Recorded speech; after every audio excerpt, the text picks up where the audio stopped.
अस्सलाम वालेकुम, मैं हूं अलीना फारूक शेख। आज वज़ीर आला बलोचिस्तान सरफराज बुगटी ने इंतहाई अहम प्रेस कॉन्फ्रेंस की और ये इंकशाफ किया कि रियासत ने 14 अगस्त को एक दहशतगर्द हमला होना था जिसको नाकाम बना दिया।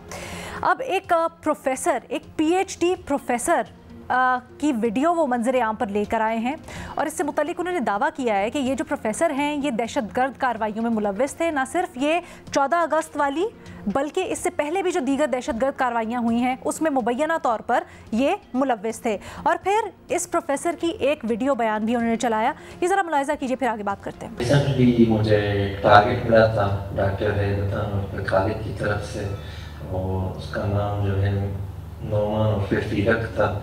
वो कुछ दिन मेरे पास रहा, 7-8 दिन मेरे पास रहा। उसके बाद उसको मैंने जमील उर्फ नजीब के हवाले किया और वो जो है 14 अगस्त के किसी भी इवेंट में उसको यूज़ करने वाले थे। अब ये काम मैंने किए। चीफ मिनिस्टर साहब ने कहा कि बलोचिस्तान के मामले को लेकर सब लोग कंफ्यूज्ड हैं, चाहे वो इंटेलिजेंसिया हो, चाहे वो सियासतदान हो, चाहे वो दीगर लोग हों जो कि बलूचिस्तान में महरूमियों की बात करते हैं। उनको सबको अपनी अप्रोच सही करने की ज़रूरत है क्योंकि बुगटी साहब के मुताबिक दहशतगर्दी को महरूमी से जोड़ना बिल्कुल गलत है। दहशतगर्दी में जो महरूमियों का जिक्र किया जाता है बलोच लोगों की, इसकी कोई गुंजाइश नहीं है। लेकिन आपको पता है इसके ऊपर एक इख्तलाफ राय पाया जाता है। हम भी इसके ऊपर कई दफ़ा बात कर चुके हैं और फिर नेशनल लेवल के ऊपर भी बड़ी दफ़ा इसके ऊपर बात हो चुकी है कि क्या ग्रीवियंसेस हैं और रियासत से क्या गिले शिकवे हैं। गो के वायलेंस किसी तरह से एक्सेप्टेड नहीं है। अब जब सूरत हाल इस तरह बनी है कि सबूत सामने लेकर आ रही है रियासत या फिर हुकूमत एविडेंसेस होने का दावा कर रही है, ऐसे में कैसे ये ग्रीवियंसेस जो जेन्युइन हैं, जिनकी बात होनी चाहिए, इनको और इस सारे के सारे तनाज़े को हल किया जाए, ये ज़रा आज जानने की कोशिश करते हैं। हमें खुसूसी तौर पर इसके लिए ज्वाइन कर रहे हैं वज़ीर आला बलूचिस्तान सरफराज बुगटी साहब। बहुत शुक्रिया सर। और हमारा रेगुलर पैनल हमारे साथ मौजूद है, इरशाद भट्टी साहब, सलीम साफ़ी साहब, उमर चीमा साहब भी हमारे साथ मौजूद है। बुगटी साहब, सबसे पहले तो आपसे हम क्लैरिफाई करना चाहेंगे, आप कॉन्फ्रेंस भी आज कर रहे थे, फिर आपने पूरी की पूरी कार्रवाई से मुतल्लिक बताया। ये जो प्रोफेसर गिरफ्तार करने का आप लोग दावा कर रहे हैं और मुबैना तौर पर आप लोग कहते हैं कि इनका ताल्लुक कलादम तंजीम से है, ये किस तरह से इस्टेब्लिश हुआ सर? हमें कुछ बताएं ज़रा कि गिरफ्तारी ये कैसे हुई, फिर ये आप लोगों ने किस तरह से इस्टेब्लिश किया कि इनका ताल्लुक BLA से है? शुक्रिया अलीना। देखें, सबसे पहले तो आप एक लफ्ज़ इस्तेमाल कर रही हैं कि मेरा दावा नहीं है, ये उसका दावा है।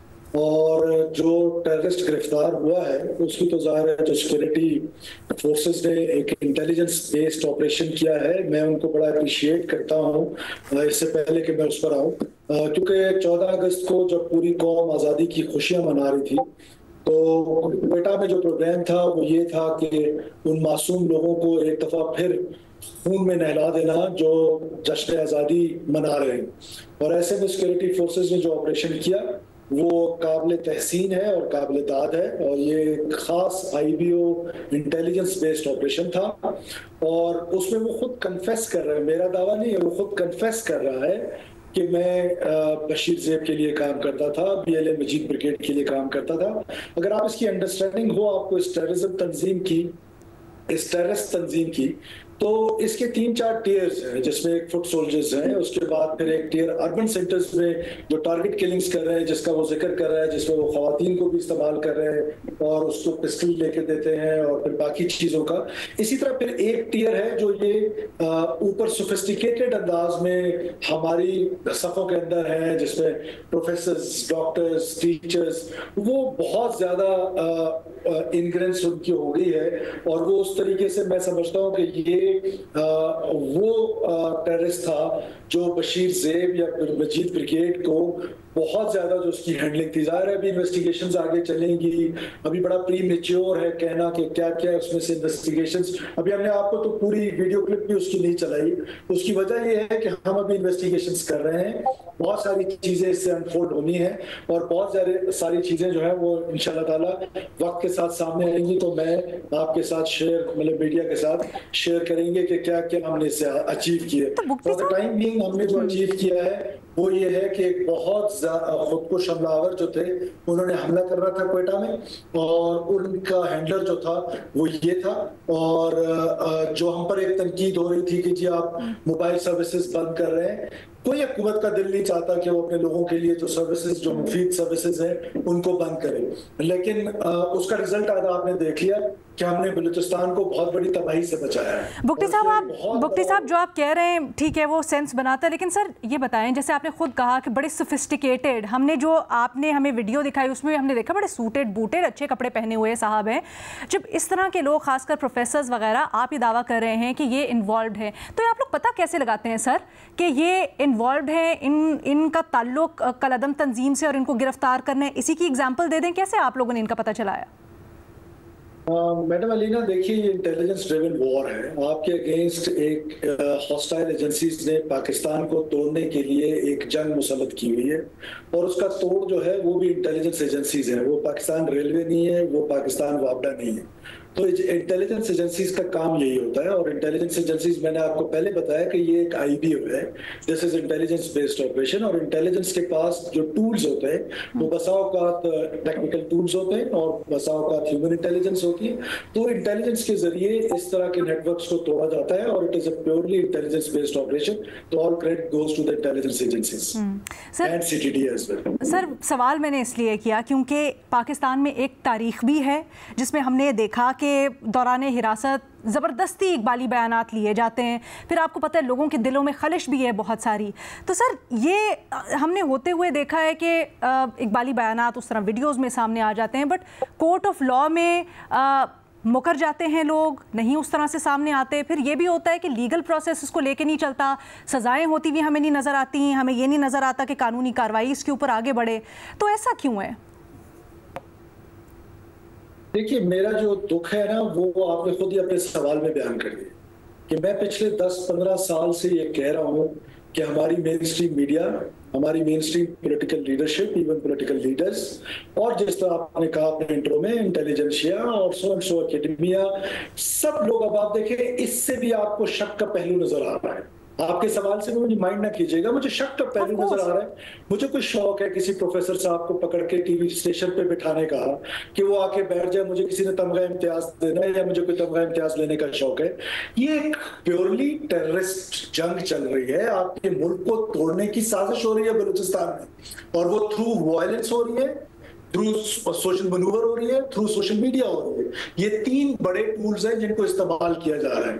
तो आप इसको अंडरस्टैंड करें कि क्यों कोई आके किसी प्रोफेसर को बगैर किसी वजह के टीवी पे बिठा देगा कि उमर चीमा को मैं क्यों नहीं बिठा देता हूँ क्या कि टीवी पे बैठ के ये कह दे कि मैंने ये काम किया।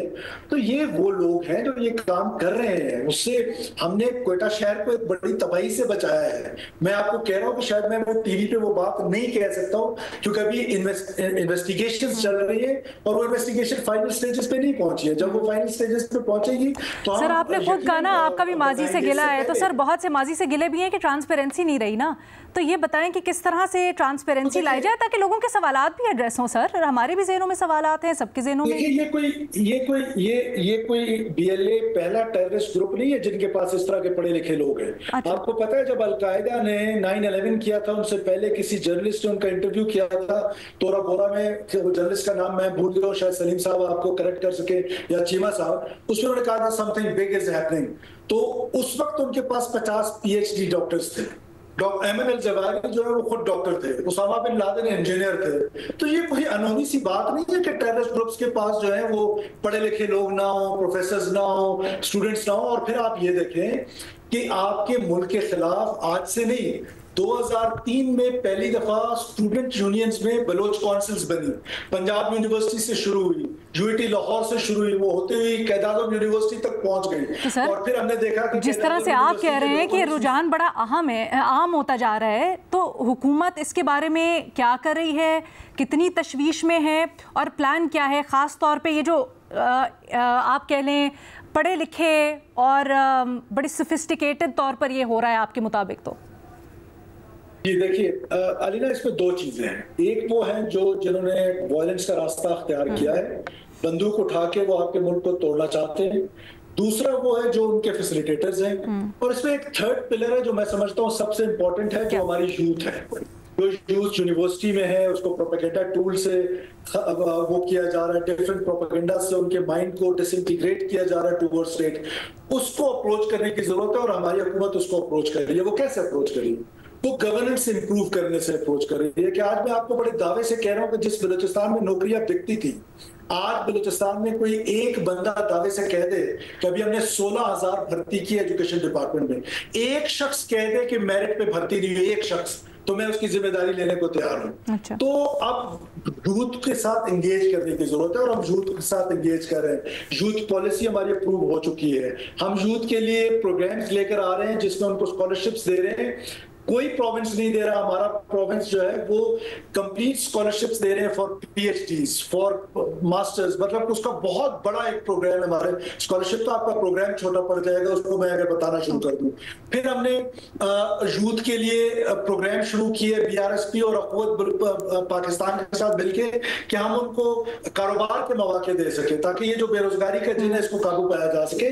तो सबवर्जन को रोकने के लिए एक लॉफेयर है, एक वॉरफेयर है। वॉरफेयर सिक्योरिटी एजेंसीज का काम है, वो अपना काम करिए। लॉफेयर में मुझे I don't want to go into any blame game, but what I feel is कि जब मैं हुकूमत में आया तो मुझे ऐसा महसूस होता था कि गवर्नमेंट ने, जो प्रोविंशियल गवर्नमेंट ने, उस लड़ाई को डाइवोर्स किया हुआ है। अच्छा। उस लड़ाई का हिस्सा ही नहीं बनना चाह रहे थे।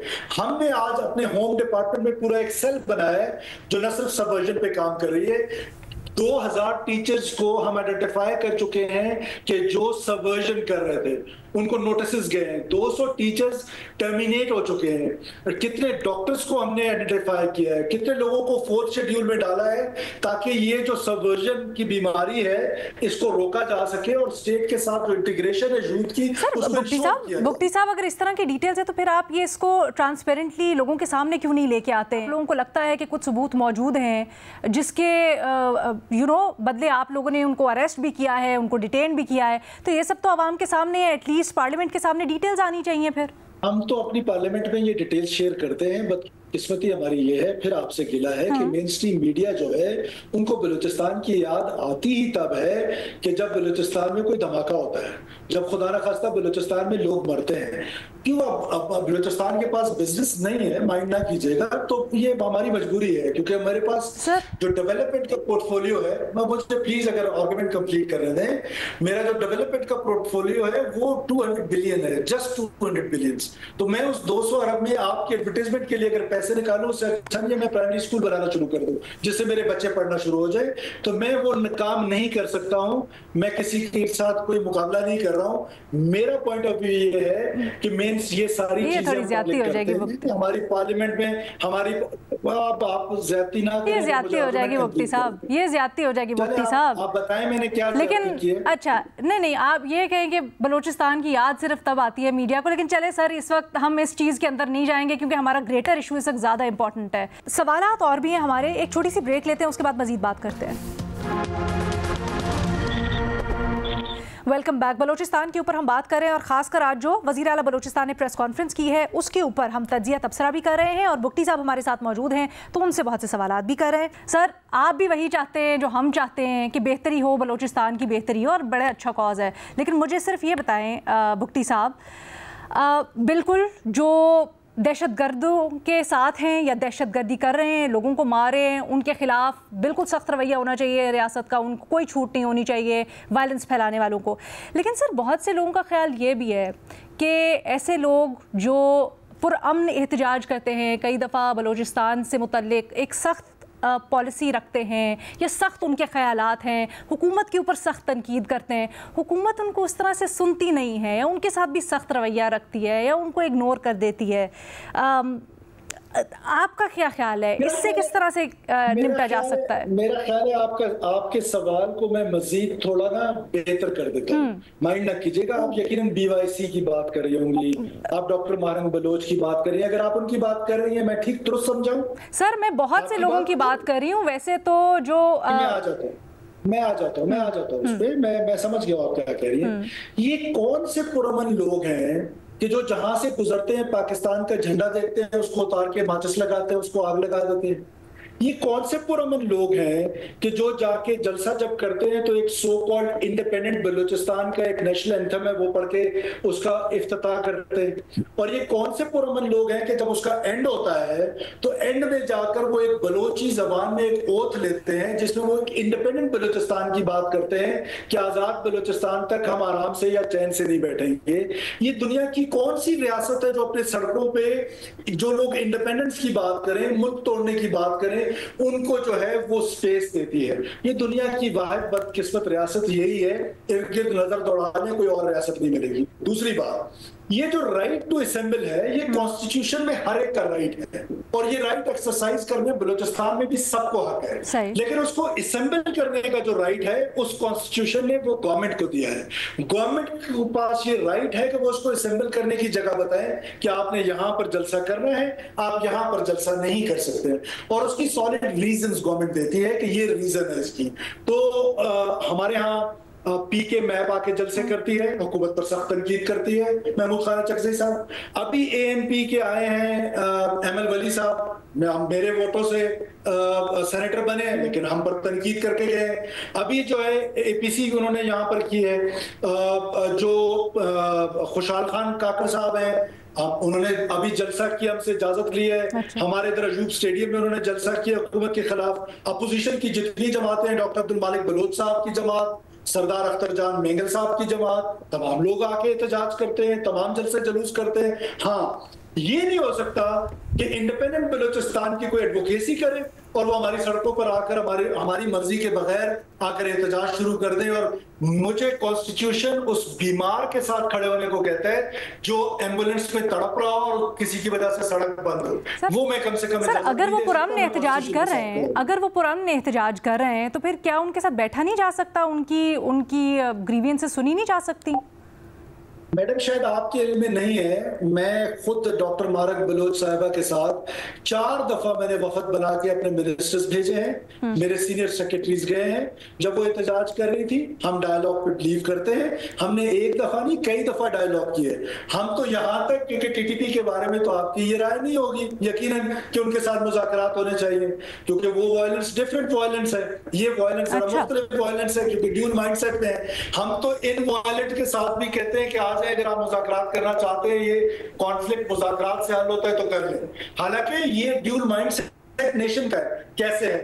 पाकिस्तान की कॉन्स्टिट्यूशन के बाद मैं समझता हूं कि पाकिस्तान के 2 डॉक्यूमेंट्स ऐसे हैं जो कंसेंसस पे है, एक COD है, चार्टर ऑफ डेमोक्रेसी है, और उसके बाद मुझे प्लीज कंप्लीट करने सर, ये हमने सुना आपकी प्रेस कॉन्फ्रेंस में बड़ी आपने इलैबोरेट करके बताया, और बड़े दिलचस्प नुक्ता जब आप कहते हैं कि महरूमी का जो महरूमी से जोड़ा जाता है इसको गलत तौर पर, महरूमी का लफ्ज गलत तौर पर इस्तेमाल किया जाता है। सलीम साफी साहब हमारे पास बैठे हैं, मैं जरा उनकी तरफ लेके जाना चाहूंगी, बल्कि the house is open for questions के सलीम साफी साहब, ये जो लोगों के दिलों में खलिश है, सवालात हैं, क्या आपके ख्याल में इसको गलत तौर पर जोड़ा जा रहा है दहशतगर्दी से? और क्या आप समझते हैं बुगटी साहब जो कह रहे हैं कि अब एक सोफिस्टिकेटेड माइंडसेट सामने आया है जो अलहदगी पसंदों से मुबैना तौर पर जुड़ा हुआ है, ये क्यों हो रहा है और इसका हल क्या है आपकी राय में? नहीं, बुगटी साहब की मौजूदगी में बलूचिस्तान के बारे में हमारा तज्जिया करना मुनासिब ज़्यादा नहीं है, लेकिन आपके हुक्म की तामील में मैं इतना अर्ज़ करूं कि देखिए, एक तो तारीख़ है बलूचिस्तान का। बलूचिस्तान की बदकिस्मती ये है कि रकबा बहुत ज़्यादा है और आबादी बहुत कम है। आप लाहौर में जब 1 लाख लोगों के लिए कोई सड़क बनाते हैं तो उस पर जो खर्चा आता है, तो बलूचिस्तान में अगर 1 लाख लोगों को एक दूसरे से मुंसलिक करने के लिए सड़क बनाएंगे तो उस पर अरबों रुपए का खर्चा आता है। और किसी भी वफाकी हुकूमत की ये गिला इनका बिल्कुल बजा है कि वफाक की सतह पे बलूचिस्तान को वो अहमियत नहीं दी जाती, न मीडिया में बलूचिस्तान की वो सुनवाई होती है जो कि दूसरे बड़े सूबों की होती है। और ये सिर्फ इश्तिहारात का मसला नहीं है, बल्कि ये इसके साथ साथ रेटिंग का भी मसला है, क्योंकि बलूचिस्तान में रेटिंग की मशीनें नहीं लगी है इतनी, और उसकी कोई परवाह, उसकी ज़्यादा रेटिंग नहीं आती उसके प्रोग्रामों का। सही है सर। सिर्फ आप रिसेंटली ये जो यौम आज़ादी की तकरीबात हुई हैं, आप देखें कि आपने हम सब ने लाहौर को बराह रास्त दिखाया, हमने इस्लामाबाद को बराह रास्त दिखाया, और कोयटा में जो फंक्शन हुए थे वो किसी भी टीवी चैनल पे मुझे नज़र नहीं आए। अच्छा सर, ये बताएं ना, बुगटी साहब जब ये कह रहे हैं कि महरूमी से गलत तौर पर जोड़ा जा रहा है इसको, आप इस चीज़ से इत्तेफाक करते हैं? क्योंकि कई दफ़ा हम इसके ऊपर बात कर चुके हैं। आप उन लोगों में से एक हैं जो समझते हैं कि एक तारीख है महरूमियों की और उसको एड्रेस होना चाहिए? नहीं, महरूमियाँ तो देखें, एक चीज़ किसी मसले को ओरिजिनेट कर देती है। ओरिजिनेट हुआ है महरूमी से, मामला शुरू हुआ है महरूमी से, शुरू हुआ है पसमानदगी से, शुरू हुआ है मरकज़ के इस्तेहसाल से, लेकिन उसमें बाद में फिर जब इस तरह की तहरीकें शुरू हो जाती हैं तो उसमें मुख्तलिफ एलिमेंट्स भी आ जाते हैं, उसमें बाहर की एजेंसियाँ भी आ जाती हैं, और उसमें ऐसे लोग भी इन्वॉल्व हो जाते हैं जो कि महरूमी उसकी वजह नहीं होती। जिस तरह की ये अगर डॉक्टर उस्मान का मामला है तो वो लोग भी उससे मुतासिर होते हैं। मसलन ये जिस तरह इन्होंने मिसाल दी आपको, तो अलकायदा का आगाज़ हुआ था अमेरिका के मज़ालिम से, लेकिन बाद में उसमें और भी दर्जनों फैक्टर शामिल हो गए, और अलकायदा की पूरी क़ियादत तो पढ़ी लिखी और डॉक्टरेट और आला ख़ानदानों से और अरबपति और खरबपति लोग थे। तो इसी तरह बलूचिस्तान में भी तशवीश का पहलू ये है कि ये सोच और ये नज़रिया इनग्रेस कर गया है अब तालीम याफ्ता लोगों में भी, प्रोफेसरों में भी, टीचर स्टूडेंट्स में भी, और पूरी नौजवान नस्ल में भी। और ये बलूचिस्तान हुकूमत का चैलेंज है। अच्छा। कि वो किस तरह उनको अपना हमनवा बनाती है। अच्छा, उमर चीमा साहब, आप कुछ कहना चाहेंगे? क्योंकि हमेशा से एक इशू रहा है मिसिंग पर्सन्स। क्या इस तरह से स्टेट को करना चाहिए कि वो अब जो इशू सामने आ रहा है इंटेलिजेंसिया की मदद से, या किस तरह से क्या स्टेप्स लें कि मिसिंग पर्सन्स के इशू, लोगों को जो उससे मुतालिक गिले शिकवे हैं, उन ग्रीवियंसेस को मद्देनज़र रखते हुए अगर कोई मुसद्दिका इत्तलात हैं तो उनके ऊपर एक्ट किया जा सके? पलीना, एक तो बुगटी साहब का शुक्रिया। मेरा अहले सरफराज बुगटी साहब और अनवार काकड़ साहब, बलूचिस्तान से मुझे ये 2 आवाज़ें सुनने में आती हैं कि जब कोई पंजाबी उधर मारे जाते हैं तो बहुत सारे पंजाबी दानिश्वर जो हैं वो भी एक मुहमसे का शिकार हो जाते हैं कि हम किसको कंडेम करें। लेकिन ये बड़ा वाशगाफ अल्फाज में उनको कंडेम भी करते हैं, और जो बाकी कौमियतों के लोग बलूचिस्तान में उनको ओन भी करते हैं। जो आपका सवाल है महरूमियों के हवाले से, देखें एक जो फ़र्क है ना टेररिज्म में और इंसर्जेंसी में, टेररिज्म में अगर आप लीडरशिप को एलिमिनेट कर देते हैं तो ऐसा ऐसा वो मसला बेहतर हो जाता है। जो इंसर्जेंसी होती है ना, उसमें एक जो एडिड फैक्टर है वो ये होता है कि लोग भी उनके साथ होते हैं, वो एक नैरेटिव को बाय कर रहे होते हैं। होता यह है कि जो एक तासर पैदा किया जाता है ना, वो तासर को ये लोग जो हैं उसको दिन ब दिन या वक्त के साथ मजबूत करते हैं। और ये जो इसका यूनिवर्सिटी से कोई ताल्लुक नहीं है। यूनिवर्सिटी की हम तब बात करें कि अगर कोई क्रिटिकल थिंकिंग पे जाए। होता यही है कि जो एक चीज़ स्टेट के अगेंस्ट भी जा रही होती है, लोग उसको ज़्यादा उस तासर को रीइंफोर्स करते हैं। ये हुकूमत के लिए चैलेंज है। पहले बात होती थी वसाइल की बलूचिस्तान में, अभी जो है इनका बजट सरप्लस हो जाता है। अगर आप सिंध में भी जाएं ना, तो अंदरूने सिंध में आपको पता चलेगा कि जो बच्चे उधर से कॉलेजेस से निकलते हैं, हो सकता है कि 70% जो हैं वो सिंधी नेशनलिस्ट हों। एक फ़र्क जो बलूचिस्तान में और सिंध में मुझे नज़र आता है वो ये है कि उधर कोई उनको अलहदगी के लिए उकसाने वाला नहीं है। इधर बलूचिस्तान में ऐसे लोग मौजूद हैं कि इधर नेशनलिज्म है, लेकिन उसके साथ साथ वो उनको सोल्यूशन जो देते हैं वो ये देते हैं कि हम अलहदा होंगे तो हमारा मसला हल होगा।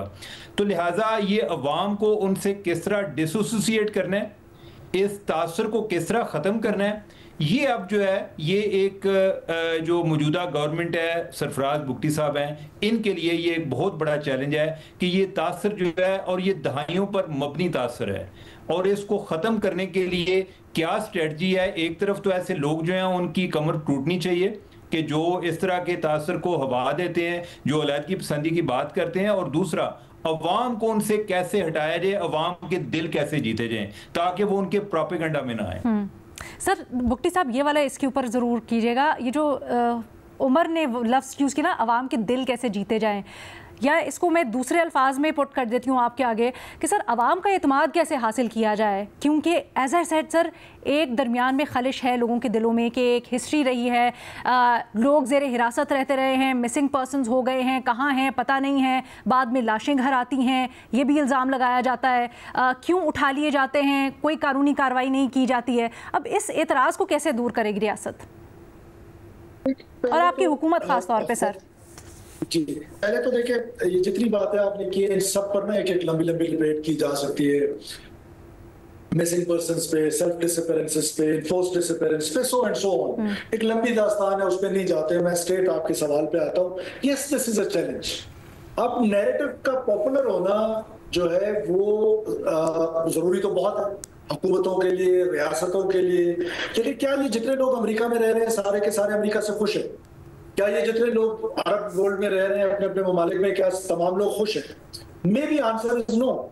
लेकिन ये जरूरी है, हमारी हुकूमत का सबसे बड़ा चैलेंज यही है कि हमने अपने लोगों के दिल जीत रहे हैं। वो कैसे जीते जा सकते हैं? एक तो ये जो झूठा प्रोपेगेंडा जो 30 साल 40 साल से एक नौजवान के दिमाग में डाला जा रहा है, महरूमी महरूमी महरूमी, आप सिर्फ इससे अंदाजा लगाएं कि एक तो हिस्ट्री जो है बदकिस्मती से बलूचिस्तान की एक खास किस्म की ऐनक से पूरे पाकिस्तान को बताई गई है। जो जेन्युइन हिस्ट्री है वो जेन्युइन हिस्ट्री तो कभी बताई नहीं गई है कि सच क्या है और झूठ क्या है। मैं सैकड़ों मिसालें आपको दे सकता हूं कि जिस पे झूठ बोला जाता है जो सच नहीं है, जैसे पाकिस्तान की शमूलियत, बलूचिस्तान की शमूलियत पाकिस्तान में सरासर झूठे अंदाज में सीनियर लेवल पे बयान की जाती है। हमने सेमिनार्स में सुनी, हमने टीवी प्रोग्राम में सुनी। I don't want to name anybody, लेकिन मैं चैलेंज करता हूं कि वो झूठ है, और मैं उस चैलेंज पे किसी भी टीवी चैनल पे मुनाजरे के लिए तैयार हूं। अब होता क्या है कि ये सारी रीजंस हैं। अब वो बच्चा या नौजवान वो डिसइंटीग्रेट हुआ है, वापस लाना और नैरेटिव को पॉपुलर बनाना बड़ा मुश्किल काम है। लेकिन उसके लिए जो बुनियादी चीज है, सबसे पहली चीज है गुड गवर्नेंस, करप्शन का रोकथाम। ये वो चीजें जो कॉम्प्लीमेंट करेंगी रियासत को, कॉम्प्लीमेंट करेंगी स्टेट को, और उसके लिए आपकी हुकूमत काविश कर रही है, कोशिश कर रही है। मैं कोई दावा नहीं कर रहा हूं कि ऑल ऑफ सडन खत्म हो सकती है, लेकिन आज कम से कम मेरिटोक्रेसी बलूचिस्तान में प्रमोट हो रही है। आज तारीख में पहली दफा डिप्टी कमिश्नर और एसपी जो है वो मेरिट पे पोस्ट हो रहे हैं, सेक्रेटरीज मेरिट पे पोस्ट हो रहे हैं। ये after a long time we are witnessing these changes. अब जब मेरिटोक्रेसी प्रमोट होगी, नौकरियां नहीं बिकेंगी, लोगों को मेरिट पे नौकरी मिलेगी, लोगों को अपने काम होते हुए नजर तो आपके मुताबिक बेहतरी आएगी। लेकिन बुगटी साहब, लेकिन तनकीद तो ये भी होती है कि बलूचिस्तान में जो अवाम के हकीकी नुमाइंदे हैं वो तो आते नहीं हैं। तनकीद ये होती है कि अगर अवामी हुकूमत आएगी और अवामी नुमाइंदे आएंगे तो मेरिट, उनकी आवाज़ ज़्यादा अच्छी तरह से सामने आएगी, और फिर जाहिर बात है वो महरूमियाँ भी एड्रेस होंगी। Alina, I was inauspiciously waiting for this sweet question कि सवाल आए और मैं इसका जवाब दूं। ये देखिए, ये सारे उस प्रोपेगेंडा टूल का हिस्सा है। अच्छा, ये अब आप अंदाजा लगाएं, हमारा 51 इलेक्टेड हॉल है, हम 51 इलेक्टेड मेंबर्स हैं। Out of 51 11 members are new, जो पहली दफा है। उसमें से कुछ लोग जो है वो फर्स्ट टाइम आए हैं, बाकी किसी का दादा आ रहा है, किसी का परदादा आ रहा है, किसी की हिस्ट्री सेकंड दफा आ रहा है, कोई तीसरी दफा आ रहा है। ये इलेक्शन अगर मैनेज करने थे, ये साउथ में मैनेज करना ज्यादा आसान नहीं थे, डॉक्टर अब्दुल मालिक बलोच साहब तुर्बत से नेशनलिस्ट हैं, वो असेंबली का हिस्सा है। रहमत बलोच साहब असेंबली का हिस्सा है। फुलन बलोच साहब असेंबली का हिस्सा है। उसके बाद क्या कहते हैं, वो जो मौलाना हिदायतुर रहमान साहब हैं गवादर से, जो सबसे बड़े नाकिद हैं, और गवादर में इलेक्शन मैनेज करना ज्यादा आसान नहीं था, वो असेंबली का हिस्सा है। सो एंड सो ऑन है कि अब 51 में से 11 लोग नए आए, बाकी सब लोग तो पुराने सियासतदान हैं और सियासत करते आ रहे हैं, और कोई फेडरेशन की पॉलिटिक्स करता है। हमारे यहाँ ये तो मसला है सर, वो वाले लोग जो नीचे से आना चाहते हैं और जिनकी मुख्तलिफ राय है वो नहीं आने दी जा रही। अगर आप इजाजत जी अलीना सुन ले, अलीना प्लीज सुन ले, फॉर गॉड सेक सुन ले। ये एक ऐसा आर्गुमेंट है जो सिर्फ प्रोपेगेंडा टूल है, जिसको रियासत के खिलाफ भी इस्तेमाल किया जाता है, हुकूमत के खिलाफ भी इस्तेमाल किया जाता है। कैसे? ऐसे कि हमने वो इलेक्शंस भी देखे हैं, इसी इलेक्शंस 2013 में जो इलेक्शन हुए थे, डॉक्टर मालिक साहब को 13 सीटें मिली और सरदार अख्तर जान की 2 सीटें थी। अब हमने देखा कि पिछली बार सरदार अख्तर जान को 9 मिली। इनका मुकाबला आपस में है। ये जो फेडरलिस्ट लोग हैं, जो फेडरेशन की पॉलिटिक्स करते हैं, उनका नहीं है। तारीखी तौर पे जो पीके मैप है, जो पश्तून नेशनलिज्म है, उनका मुकाबला जमीयत उलमा इस्लाम से होता है। तो ये बलूचिस्तान को सिर्फ मेरा जो पॉइंट है वो ये है कि प्रोपेगेंडा टूल्स के जरिए, अभी मिसिंग पर्संस की बात है कि रीजन में क्या सबसे ज्यादा मिसिंग पर्सन बलूचिस्तान में? Answer is no. पाकिस्तान में सबसे ज्यादा मिसिंग पर्सन बलूचिस्तान में। सर वो ज्यादा कम की तो लड़ाई नहीं है ना सर, जहां पर भी है हम तो हर जगह के लिए आवाज उठाते हैं, चाहे वो बलूचिस्तान हो यहाँ हो। हम यहाँ की महरूमियों की बात कर रहे हैं। एक छोटी सी ब्रेक लेते हैं, उसके बाद मजीद बात करते हैं। Welcome back. भट्टी साहब, भुट्टी साहब ने जो तजावीज़ दी हैं और जो वो आज सारा कुछ सामने लेकर आए हैं, उसके ऊपर आपकी राय क्या है सर?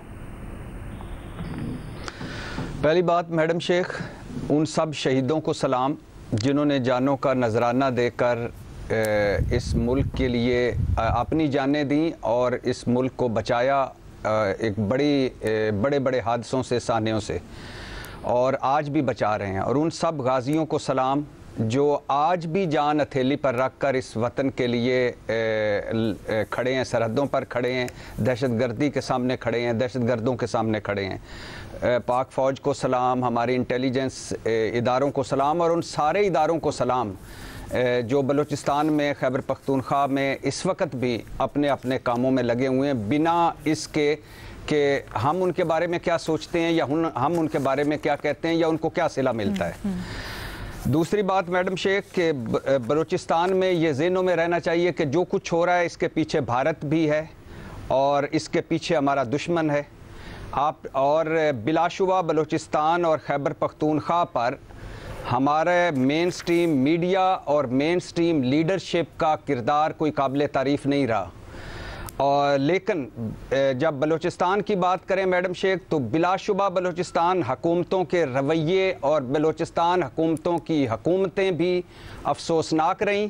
बलूचिस्तान के सरदारों वडेरों के रवैये और किरदार भी अफसोसनाक रहे मैडम शेख। और आपने पूछा कि हल क्या है? हल है, पहला हल तो है बेरहम ऑपरेशन। वो लोग जो अब वापस नहीं आ सकते या वो लोग जो दूसरों को भी भटका रहे हैं, उनके खिलाफ बेरहम ऑपरेशन ज़रूरी है और होना चाहिए। और फिर हल क्या है? दूसरा हल है उन तमाम सियासी लोगों को साथ मिलाना जिन्होंने हथियार नहीं उठाए लेकिन वो आपसे नाराज़ हैं, आपके किसी एक्शन रिएक्शन की वजह से नाराज़ हैं, आपके किसी कदम की वजह से नाराज़ हैं, आपके किसी हुक्मनामे की वजह से नाराज़ हैं, वो भी पाकिस्तानी हैं। उनको साथ मिलाएं, उनके साथ बैठें। हल है वो सप्लाई लाइन काटनी होगी हमें मैडम शेख, जो दुश्मन और दुश्मन की प्रॉक्सीज़ के दरमियान है कि सब कुछ उन्हें मिल रहा है, बेहतरीन जदीद असला और सब सारे वसाइल। हल क्या है? वो वजूहात तलाश करना होंगी मैडम शेख। क्यों अपने दुश्मन के आलाकार बन जाते हैं? क्यों अपनों के खिलाफ हथियार उठा लेते हैं? हल क्या है? हल है वो मसाइल हल करना होंगे मैडम शेख जिनकी वजह से गलत फहमियाँ फैल रही हैं। हल क्या है? हल है पार्टी सियासत से बालातर होकर सबका इकट्ठा होना बलूचिस्तान के लिए, पाकिस्तान के लिए। एक रोड मैप, एक पॉलिसी, एक विजन। अभी मेरे भाई सरफराज बुगटी साहब अमेरिका की मिसाल दे रहे थे। मैडम शेख चंद जुमले बोल लेने दीजिए।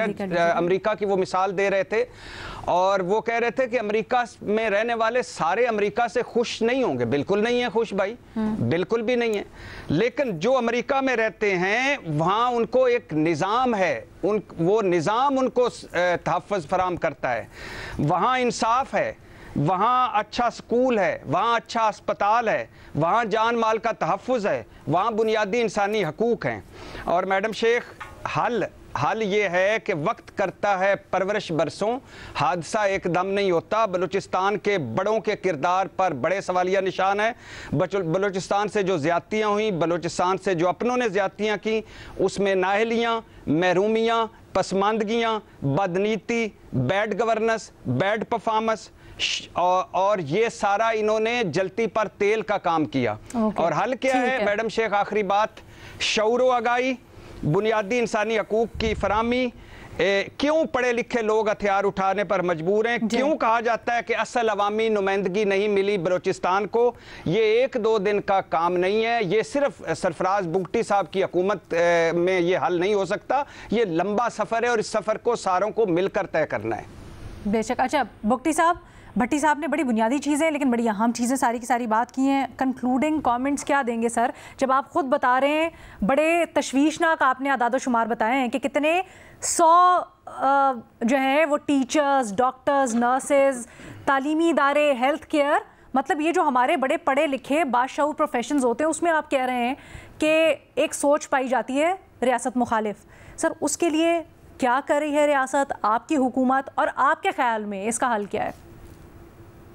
देखिए, एक तो मैं बिल्कुल मुत्तफिक हूँ, भट्टी साहब बिल्कुल ठीक कह रहे हैं कि जो सियासी लोग हैं, जो मेन स्ट्रीम पॉलिटिक्स कर रहे हैं और जो पार्लियामेंट्री पॉलिटिक्स कर रहे हैं, उनके साथ एक डायलॉग का सिलसिला जो है वो हुकूमत का भी रहना चाहिए, पार्टीज का भी रहना चाहिए और रहता भी है। बहुत सारे हमारे जितने भी ये लीडरशिप है, नेशनलिस्ट लीडरशिप, उनके साथ हमारी मुलाकातें रहती हैं, हमारे पास आते हैं और हम डिस्कशंस का हिस्सा रहते हैं। पार्लियामेंट में हमारी डिबेट्स होती हैं और बड़ी खुल के होती हैं। तो वो तो एक डायलॉग का सिलसिला जारी भी रहना चाहिए और उसको रखना भी चाहिए। दूसरी बात ये है कि इसका जो सोल्यूशन है, सबसे पहले तो जो डायग्नोसिस है उसको जरा एड्रेस करें कि खुदारा, मैं जो बार बार कह रहा हूँ कि ये जो 2 वायलेंसेस नहीं हो सकते हैं। वायलेंस है, there is no good and bad violence. हमने ये गुड एंड बैड तालिबान करके देख लिया, उसका असर हमारे सामने आज भी हम भुगत रहे हैं। सलीम साहब जैसे उस्ताद उस वक्त कहते थे कि there is no good and bad Taliban, आज मैं कह रहा हूं there is no good and bad violence. कि एक वायलेंस को हम किसी और तरीके से ट्रीट करते हैं, को किसी और तरीके से करते हैं, फिर उसको जस्टिफाई करते हैं अनपैरेलल डेवलपमेंट से। जहां आपका स्टूडियो है इसके नजदीक 12 कौए, क्या उतनी डेवलपमेंट है जितनी आपके स्टूडियो में है? सो ये एक अनपैरेलल डेवलपमेंट दुनिया का भी मसला है, पाकिस्तान का भी मसला है, बलूचिस्तान का भी मसला है।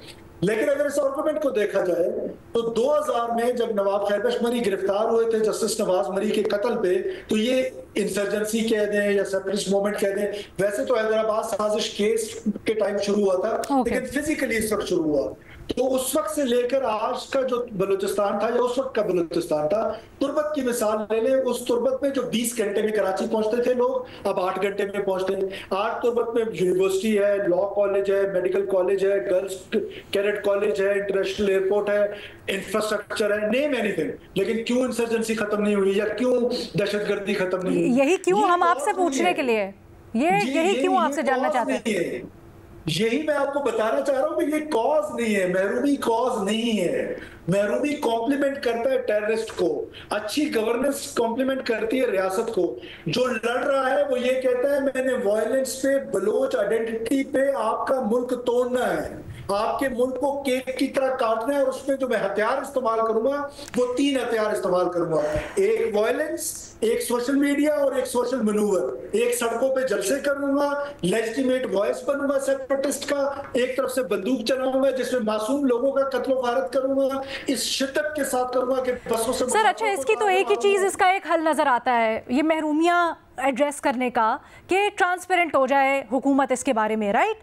अगर आप कोई गिरफ्तारी कर रहे हैं, अगर आप किसी को ज़ेरे हिरासत रख रहे हैं तो उसके बारे में ट्रांसपेरेंट रहें, उनको अदालतों में लेके जाएं, बाकायदा पर्चा कटे। सर इससे मुतल्लिक आप लोगों की क्या स्ट्रैटेजी है? क्या इसके ऊपर आगे से ट्रांसपेरेंसी एक्सपेक्ट कर सकते हैं हम?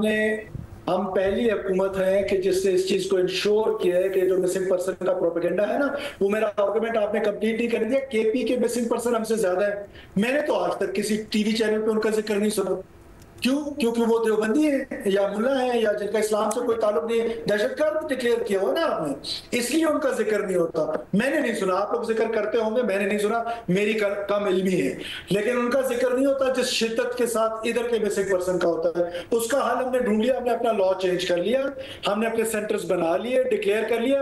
अब हमारी तरफ से कोई इन्फोर्स डिसअपियर नहीं होगा, उसको हम उसकी फैमिली को भी पता होगा, उसके खानदान को भी पता होगा, मैजिस्ट्रेट को भी पता होगा कि वो हमारे पास है।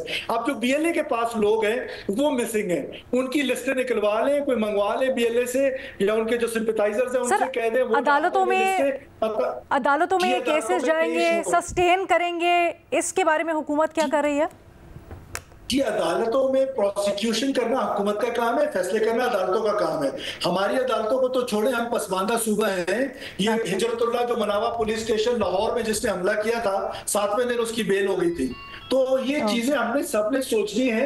हमने अपनी कानून साजी कर ली, हम अपनी प्रोसिक्यूशन को ठीक करेंगे और प्रोसिक्यूशन ठीक कर रहे हैं। और हमने प्रोसिक्यूशन में सबसे ज्यादा इन्वेस्टमेंट पिछले 10 साल की निकाले और 1 साल की हमने ज्यादा प्रोसिक्यूशन पे इन्वेस्ट किया है। तो मैं आपसे कह रहा हूं कि ये सूबाई हुकूमत ने इस जंग को डाइवोर्स नहीं किया, सूबाई हुकूमत इस जंग को ऑन करी है। जंग सिर्फ फौज की नहीं है, ये जंग सूबाई हुकूमत की है, ये जंग ब्यूरोक्रेट्स की है, ये जंग मीडिया की है, ये जुडिशरी की है, लॉयर्स की है, सिविल सोसाइटी की है।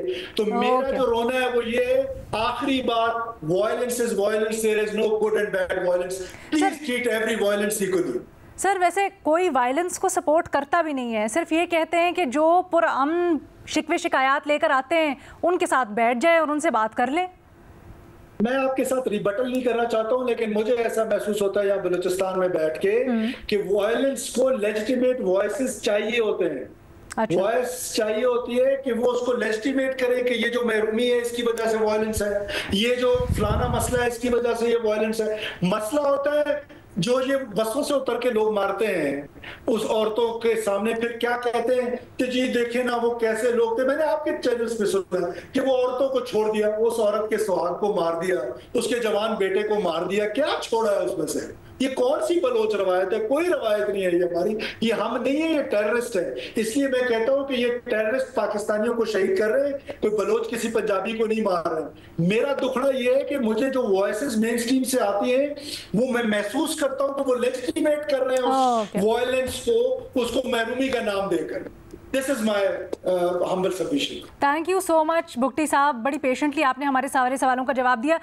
एनालिस्ट से एक दफ़ा जाते जाते पूछ लें, किसी का कोई सवाल भुट्टी साहब के लिए? भुट्टी साहब, सवाल ये कि ये कोई पैसा कमाता है या कोई और लालच में आता है तो वो अपनी ज़िंदगी को बेहतर बनाना चाहता है, तो आखिर ये क्या वजह है, कौन सी रीज़न है कि जिसकी वजह से बाज़ बलोच अपने जिस्मों से बम बांध के अपने आप को उड़ाने पे मजबूर हैं? देखिए, महरूमी नहीं है। ये जो सोसाइटी है इसको रेडिकलाइज करना या एक सुसाइड बॉम्बर तैयार करना, आपसे ज्यादा किसका एक्सपीरियंस है कि किस तरीके से ये बॉम्बर्स जो है वो सुसाइड बॉम्बर्स तैयार होते हैं। मुझे मौका मिला है 2-3 को इंटरव्यू करने का, और उनका सिर्फ यही है कि उनके सामने यही महरूमी का रोना रोया जाता है, यही इन्हीं चीजों का रोना रोया जाता है। और ऐसे उनको उनके जो माइंड है उनको चेंज करने के लिए इस तरह के भी खवातीन का बिलखसूस हमारे पास एविडेंस है कि हमारे एक खातून खुदकुश अभी भी इस वक्त भी हमारे उसमें है, उनको हमने अपने फोल्ड में लिया हुआ है, हमने पकड़ा है। ब्लैकमेलिंग भी एक बहुत बड़ा, मैं मेन स्ट्रीम पे हूं, मैं कहना नहीं चाहता हूं कि खवातीन को किस अंदाज में ब्लैकमेल करके सुसाइड बॉम्बर बनाया जा रहा है। वो एक और खतरनाक पहलू है जिनको उनको सेक्सुअली अब्यूज करके फिर उनकी वीडियोस बना के, और वो खातून जो है वो उनका मैं नहीं बता उनको पब्लिक नहीं कर सकते, लेकिन इस तरह के एविडेंसेस भी गवर्नमेंट के पास है और रियासत के पास है। तो ये सुसाइड बॉम्बिंग कराना कोई तरह, मेरा ख्याल है कि इसके लिए कोई वो नहीं है। इनके जो ट्रेनर्स हैं, इस तरह के ट्रेनर्स जो PhD करते हैं रियासत के खर्चे पे, वो कन्विंस कर लेते हैं। सर, वैसे अगर इतना सोफिस्टिकेटेड इंटेलिजेंस है, आप लोग के पास सबूत है, तो फिर ये जो क्या ग्रोह की शक्ल में काम कर रहे हैं, जहाँ जहाँ इन्फिल्ट्रेट हुए हुए इनके कोई सेल्स होते हैं, कहीं से तो काम कर रहे होंगे, उन तक क्यों नहीं पहुँचा गया अभी तक? देखिए अलीना, मसला ये है कि ये जो 10 गोल होते हैं ना, वो तो सबको नजर आते हैं, वो जो एक गोल होता है, सॉरी, वो सबको नजर आता है। वो जो 10 गोल रोकते हैं ना, वो किसी को नजर नहीं आते। वो गोलकीपर की कोई तारीफ नहीं करता। तो ये हमारी इंटेलिजेंस एजेंसीज, आप please try to understand, they are operating in grey. लिखा हुआ नहीं है किसी के माथे पे कि ये BLA है, ये दहशतगर्द है, या ये सोसाइटी। अब इससे बड़ी क्या एग्जांपल हो सकती है कि ये प्रोफेसर साहब खुद प्रोफेसर, एहलिया जो है वो टीचर हैं, वालिदा पेंशनर है, पेंशन लेती है, इसका मतलब है सरकारी मुलाजमा थी, भाई रेकोटेक में जॉब करता है, सारी फैमिली वेल ऑफ है, उसके बावजूद ये काम कर रहे हैं और इतने सोफिस्टिकेटेड अंदाज में मेरी तरह की वेस्ट कोट पहनी हुई है, पता ही नहीं चलता। तो जब आप ग्रे में ऑपरेट करते हैं, this is intelligence driven war, this is a difficult war. ये अगर सामने दुश्मन, अभी देखे ना कि हमने 9th में और 10th में वो क्या देखा कि इससे उस तरफ सारे दुश्मन, इससे इस तरफ सारे दोस्त, कैसे दांत खट्टे किए। तो ये मुश्किल लड़ाई होती है, इतनी आसान लड़ाई नहीं है। और फिर इंटेलिजेंस एजेंसीज के पास जो टूल्स है, 2 ही टूल्स थे उनके पास। मैं फिर जस्टिफाई नहीं कर रहा हूं क्योंकि फिर कोई मुझे कोट कर रहा होगा। एक टूल था उनके पास कि टेलीफोन कॉल सुने, वो हमने पूरे बलूचिस्तान में 4G सर्विसेज स्टार्ट करा दी और वो उस टूल से महरूम हो गए। दूसरा टूल था उनके पास कि किसी को मिसिंग करें, किसी को पकड़े, किसी को, ये मैं नहीं कहता हूं कि कोई कर रहा होगा, लेकिन ये एक टूल था कि उससे वो उसको इन्वेस्टिगेट करके आगे लेके जाए। जो टूल अब हमने इंटेलिजेंस एजेंसीज को दिया है एक एक्ट की सूरत में कि वो 3 महीने 6 महीने रख सकते हैं और उनके फैमिली को पता होगा जो विक्टिम है, और उसको रखा जा सकता है, जो टेररिस्ट है उसको इन्वेस्टिगेट किया जा सकता है। तो ये जो टूल्स है, आपने अपने इदारों को टूल्स देने होते हैं उस लड़ाई को लड़ने के लिए। मैं ये समझता हूं कि बदकिस्मती से इंटेलिजेंस ड्रिवन वॉर को रेलवे नहीं कर सकता है। इसका हल जो है वो इंटेलिजेंस है। हमें अपनी इंटेलिजेंस को और मजबूत करना पड़ेगा, उसको नैरेटिव की सूरत में मजबूत करना पड़ेगा, उसको इक्विपमेंट की सूरत में मजबूत करना पड़ेगा, उसको टूल्स की सूरत में मजबूत करना पड़ेगा। आपसे जो रिक्वेस्ट है, जो पाकिस्तानियों से रिक्वेस्ट है, वो सिर्फ एक रिक्वेस्ट है कि प्लीज नैरेटिव में पाकिस्तान, बलूचिस्तान में जो पाकिस्तान की वॉइसेस है उनका साथ। सर माजरत के साथ, वो जिस कानून का आपने हवाला दिया ना, उसके ऊपर भी बहुत सारे सवालात हैं, मेरे जहन में बहुत सारे सवालात हैं, लेकिन फिर मामला किस तरफ चला जाता है, इतना लंबा हो जाता है। जैसे बेशक आप कह रहे हैं कि आपने उसको कानूनी तौर पर लेजिटिमाइज कर दिया कि अब आप 3 महीने के लिए किसी को जेर हिरासत रख सकेंगे, लेकिन सर वो 3 महीने के अंदर क्या होता है उस शख्स के साथ, क्या नहीं होता। अगर बाद में वो निकला कि नहीं था एसोसिएटेड दहशतगर्द एजेंसीज के साथ, तो फिर क्या? ये भी एक सवाल है। देखिए ना, अब आप मुझे बताएं कि उस और वो 3 महीने भी, वो मैं भूल गई, 3 महीने भी एक्सटेंडेबल है। वो कब तक आप रख सकते हैं, कब तक नहीं रख सकते, ये भी सवाल से सवाल है। जी सुन ले, उसको मेडिकल, जी उसको, अच्छा आप कहते हैं ना सवाल बहुत है, मुझे रिपोर्ट कार्ड का हिस्सा बना रहे। एक तो ये कम से कम बलूचिस्तान की वॉइस हर दिन आएगी, और मेरे लिए एहसास होगा कि मैं सलीम साफी साहब के साथ, उमर चीमा साहब के साथ, भट्टी साहब के साथ और आपके साथ प्रोग्राम कर रहा हूँ, और मैं फ्री करूंगा। मुझे ये लोग भी फ्री कर रहे होंगे, पता नहीं तनख्वाह ले रहे होंगे, भट्टी साहब शायद ले रहे हो, बाकी तो मुझे दोस्त है दोनों नहीं लेते क्योंकि खाना ही नहीं खिलाते जब हम इस्लामाबाद आते हैं। एनी हाउ, अब आप आगे चले। मसला ये है कि 3 महीने में उसको मेडिकल फैसिलिटी दी हुई है, मजिस्ट्रेट के पास उसको पेश होना होता है, किसी वक्त मजिस्ट्रेट जाके उसको देख सकता है, और फिर जब एक्सटेंडेबल है तो हाई कोर्ट का जो चीफ जस्टिस है उसने उसको एक्सटेंड करना होता है। तो हमारे लॉ में तो ये सारी चीजें मौजूद है, और उसको हेड कौन कर रहा है? एक सिविलियन, एक पुलिस ऑफिसर। तो आप उसको पॉजिटिव भी देखें। अगर ये सर इसके ऊपर अमल दरामद कहाँ होता है? अच्छा, तो फिर आपकी मर्जी। अमल दरामद कहाँ होता है उसके ऊपर भी फिर सवाल है सर। वैसे हमने आपको एजाजी तौर पर रिपोर्ट कार्ड का मेंबर बना लिया है, और आज तो आपने ऑन एयर कह दिया है कि जब हम बुलाएंगे आप पैनल में आने को तैयार है, तो हम चाहेंगे आप ज़्यादा से ज़्यादा हमारे पैनल में आए ताकि हमारे सवालात का जवाब दे सके। और ये बड़े कोर इशूज़ है सर जिसके ऊपर बात होनी चाहिए, बड़े खुल के बात होनी चाहिए। We are so thankful to you. Thank you sir, thank you आपके टाइम के लिए आज। ऑफ कोर्स हम आपको दोबारा भी जहमत देते रहेंगे। ये बड़े कोर इश्यूज़ हैं, हम चाहेंगे कि इसके ऊपर हम बात, और बड़ी खुलकर इसके ऊपर बात होना ज़रूरी है। आपके भी जो इससे मुतल्लिक सवालात हैं अगर आप हमें लिख कर भेजें। अब तो सरफराज बुगटी साहब ने कह दिया है कि हम इस तरह की भी कोई नशस्त रखेंगे कि आप लोगों के जो यूट्यूब के ऊपर भेजे गए सवालात हैं उनको हम प्रोग्राम का हिस्सा बनाएं, और ख़ुसूसी तौर पर बुगटी साहब से और फिर ऑब्वियसली तज्जियाकारों से भी उसके ऊपर राय लें। बट आज के प्रोग्राम से इतना ही। हुकूमत बलूचिस्तान का मौक़िफ़ आपने इस चीज़ के ऊपर सुना। बहुत सी और ग्रीवियंसेस हैं, बहुत से और मसले मसाइल हैं जिनको ऑब्वियसली हल करने की ज़रूरत है, और इसके ऊपर पॉलिटिकल लीडरशिप भी ऑन बोर्ड होनी चाहिए, चाहे वो सूबे में हो या फिर वो विफाक में हो। इन इश्यूज़ को उसी तरह से तवज्जो देनी चाहिए। विद दैट आज के लिए इजाज़त दें। अल्लाह हाफ़िज़।